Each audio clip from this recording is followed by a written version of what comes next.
Greetings and welcome to the channel. This is Ron from Tarot of the Twin Sun. Tarot of the Twin Sun is a functional division within the Order of the Twin Sun. Today we shall be covering an astrological forecast for the month of October for the energy of Taurus. The second house is open.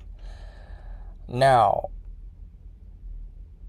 this month essentially we'll be covering a number of things. Primarily, we shall focus on the North Node placement in the conjunct the Ascendant for the day of the 1st October, and that's at 8:10 p.m. And what I'm seeing here is an ability to attract, very strongly attract, okay? With the North Node in Taurus conjunct a retrograde Uranus, aspecting the 5th house with this Mercury here in Virgo, which is, in its exaltation. There's something about there's something that accentuates the 5th house, in which you are able to produce the effect of the femme fatale, something like that, wherein your attractiveness, your attractions, your drive when it comes to the ambitions of Rahu, the North Node, they encompass your auric field, okay? The way you are represented, the way you make your way into October essentially has this gravitas and a very strong polarization that allows for two different things, okay?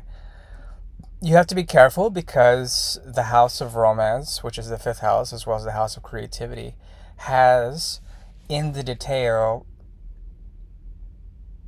of Mercury in Virgo a very strong draw towards behavior, exhibiting behavior, okay? So there is something of an exhibitionist within Taurus. There's something very shiny about your subtle body, your force, okay? And that can be a very good thing because it will attract certainly a great deal of relationships, especially when Mercury goes direct. Relationships that are tied to business, that are tied to also pleasure. And this essentially brings you a number of things, opportunities that are tied to your 2nd house. And then it triggers this square, which is tied to your 2nd, 5th, 8th, and 11th houses, okay? And this is in the energy of Gemini in the 2nd, as well as Mercury in Virgo in the 5th, Moon in the 8th, in Sagittarius, and Neptune retrograde in Pisces in the 11th. Okay, what does this mean? It means that there is a progression that has to do with the ending of something, the transformation of something when it comes to a personal self or an emotional resonance, an emotional flow that needs to convert itself in order to produce the effect of freedom. Okay, this has to do with freedom within your resources and within your creativity, within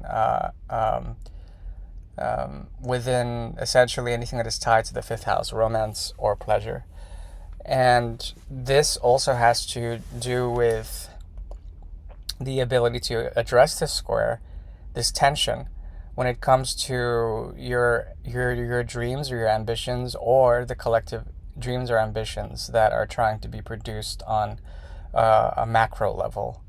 Okay, so the thing is that this type of triggering and this square that emerges creates a great deal of tension with how you represent yourself, how you converse with the world, how you learn through systems of knowledge as well as schools. And it's important to note that this is all transforming, and there's something that has to do with the spiritual aspect or the spiritual dimension trying to cross through. when you're addressing karmas, there's an ability to clear them for the time being, as it has to do with an order or a way of doing things, a method that is trying to emerge that will allow for a sense of freedom. This type of freedom is hard to attain, with the North Node and South Node accentuating, addressing essentially the energy of Taurus with Uranus in retrograde. This has been a very tough year for Taurus.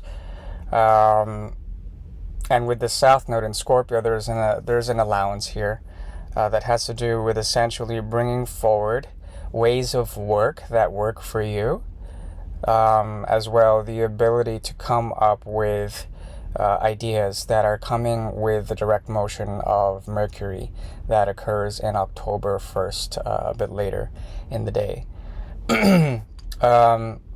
Once this occurs, this has to do with the sense of self-identity through work or obstacles that have been somewhat difficult in addressing, especially some of the more meticulous or some of the more mundane things. There's a slight boredom that comes with all of this, and it has to do with trying to make actions occur, or a way of doing things that pushes you forward, that pushes the energy of Taurus forward, but possibly you've been doing so in the wrong places. The idea here is to address what kind of karmas that have to be transformed or released, that have to do with your workplace, that have to do with your sense of career. And this could point to definitely a distinct change in the way you bring forward a sense of identity through your work or through the karmas that are addressed in the outer world, in anything outer. There also is a very strong tendency to have this sort of fog that has to do with the South Node in Scorpio. Bringing in past life connections is a feeling, and it's something that is sort of really encompassing the early month of October. Okay. And moving forward, there also is a possibility to essentially transform by the explorations of Moon and Sagittarius some of the more interesting things. It has to do with like an inner transformation to reflect an outer world, or an inner transformation to reflect an outer sense of consciousness, collective consciousness. Okay. And you might find it difficult because of a shifting, almost disorderly energy field that has to do with your own self-representation.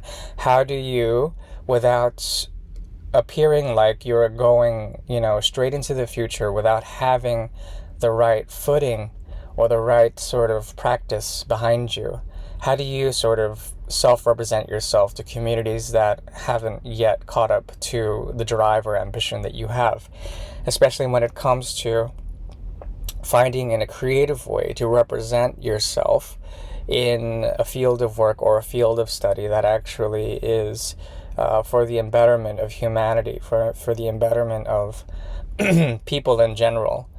And it's difficult for you to essentially, do things and not seem disorderly. Never fear, this will change eventually. One of the things that will be beneficial is a way for you to garner a sense of resourcefulness with the energy of Mars and Gemini in the second house, that is forming a very positive aspect with this Aquarian energy of Saturn in retrograde in Aquarius in the 11th house. Okay. From a Western perspective, this bodes well in terms of the progression that we're leading up to, with the disintegration of old and outdated ways of existence in general, culture in general. There is a change and a shift in culture in terms of this Aquarian energy that can allow for a great number of things when it comes to especially your own resourcefulness. There may be a gateway or another new way to learn how to be resourceful for yourself, as well as how this relates to communities of resourcefulness outside of yourself, in terms of communities, in terms of global communities especially. Meaning that there's something about the dreams that people are having collectively that reflect this dual mode of Aquarius, in which there is a possibility to negotiate futures or different timelines of the future. And this is a very good thing. However, because Uranus is causing a lot of ridiculousness for Taurus on the ascendant, in retrograde in the energy of Taurus conjunct the North Node, there could be a lot of delusions when it comes to the possibilities that we are pulling forward on a collective level to address Aquarian lifestyle, Aquarian ways of doing things, which requires a lot of solitude and a lot of futuristic sort of projections, project making, looking into the future, trying to find out how to route one reality to another potential reality that might be on a different timeline. Okay. And then also noting that this directly affects your wealth in some sort of way. If there is no sense of spiritual development, don't worry, the fog and the veil of Neptune will eventually go direct. Because currently it's in your 12th house, Neptune in Pisces, in retrograde. So all this retrograde energy is not really boding well for the month of October. Eventually Mercury will go direct, and then further planets will go direct. But it really is a matter of patience when it comes to that retrograde energy trying to shake itself loose, shake itself free. And a lot of clarity, I think, will come to Taurus in the early month of October in order to produce an intelligence, okay, that will allow for the addressing of karmas that need to shift, of ways of doing things that need to shift. A lot of this is very auspicious. But first and foremost, there is a need to address the self, to be mindful of oneself, and to be mindful of the way things may be panning out in terms of disorderly conduct. Like I said, there's something very shiny about Taurus, and that they bring in, through the energy of the femme fatale or the divine feminine, a very strong and interesting energy that activates attraction. Okay, so you'll be pulling in obstacles, you'll be pulling in ways of work also that might work for others, and this will address the square that is generally occurring and push forward a way to transform old karmas to affect the energy of the collective. Okay, so this is all very good news. Now, your primary ruler, which is Venus, is in the early month of October going into a combust with the sun in the 6th house, meaning that there's a purification process that has to do with essentially the way you do things on an everyday level, and this is being affected by the Mercury in retrograde conjunct all of these energies, okay, in the sixth house primarily for you. So there's a need here to address your own mirror, okay? This has to do with the reflection on a spiritual dimension that needs to become realized through Jupiter in retrograde, Neptune in retrograde in Aries and Pisces, respectively, in the 12th house. So essentially, this has to do with the creation or the synthesis of a new path when it comes to obstacles that are blocked, when it comes to especially the way you think about yourself, how you express yourself, the way you value your own work or your own sense of duty, your own sense of discipline and responsibility. And this is all coming into a sense of clarity as it addresses the Mercury.